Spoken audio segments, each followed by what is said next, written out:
Ada-ada aja ya berita ataupun kebijakan di negara kita ini. Tapi karena bikin gaduh, akhirnya PPATK buka lagi nih rekening nganggur yang sempat diblokir. Nih Bang Hotman jelasin melalui videonya. Bapak-bapak tidak berhak membekukan rekening orang kalau memang dia tidak pakai atau dorman rekeningnya. Bapak tidak berhak, negara tidak berhak. Itu hak pribadi orang. Jadi tolong agar peraturan tersebut dicabut. Tolong agar peraturan tersebut dicabut. Itu sangat melanggar hak asasi manusia. Wah, efek dari pemblokiran rekening oleh PPATK ini sampai menyusahkan rakyat kayak gini ya. Bahkan ada yang sampai menarik semua uangnya loh dari bank.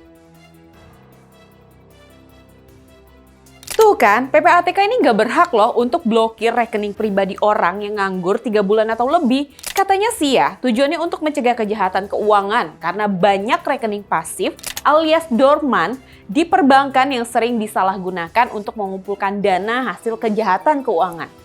Kejahatan keuangannya seperti apa sih? Ya kayak penyalahgunaan deposito judul, penipuan, perdagangan narkotika, dan lain-lain.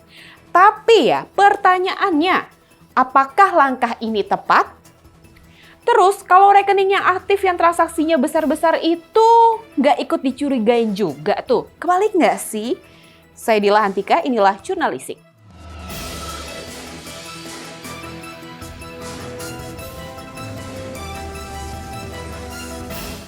Kawan, inilah rencana PPATK yang memblokir sementara rekening nganggur selama 3 bulan ternyata menimbulkan pro dan juga kontra. Ya gimana nggak menimbulkan kontra coba?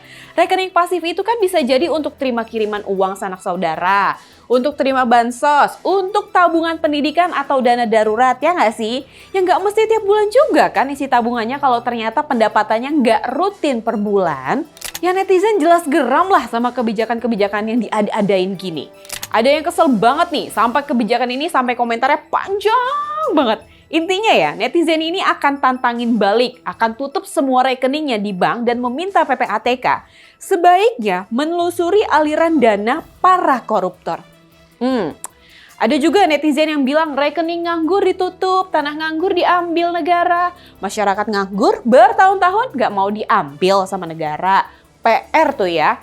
Ini sebenarnya kritikan pedas loh. Seharusnya sebagai pejabat negara yang bertanggung jawab punya solusi konkret dan merasa tertampar ya sama komen netizen yang ini. Bravo netizen.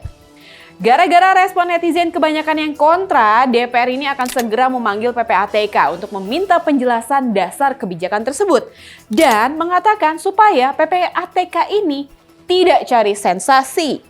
Bahkan menurut anggota Komisi 3 Nasir Jamil, rencana PPATK memblokir rekening bank yang tidak melakukan aktivitas selama 3 bulan, ini bisa melanggar konstitusi loh. Karena tidak ada di undang-undang atau peraturan presiden yang menjadi pertimbangannya. Sementara ya, kalau menurut Hinca Panjaitan, banyak alasan kenapa masyarakat tidak menggunakan rekening untuk bertransaksi selama 3 bulan.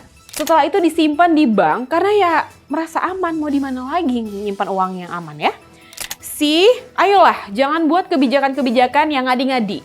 Cobalah lihat kenyataan masyarakat sekarang ini apa. Masyarakat tidak butuh sensasi tapi butuh amunisi untuk bisa menghidupi keluarganya di tengah ekonomi global yang tidak pasti. Menurut kawan inilah gimana? Tulis ya di kolom komentar. Saya Dila Hantika, jangan lupa untuk like, share, komen, dan subscribe channel YouTube inilah.com. Dan sampai jumpa di Jurnalisik selanjutnya. Assalamualaikum warahmatullahi wabarakatuh.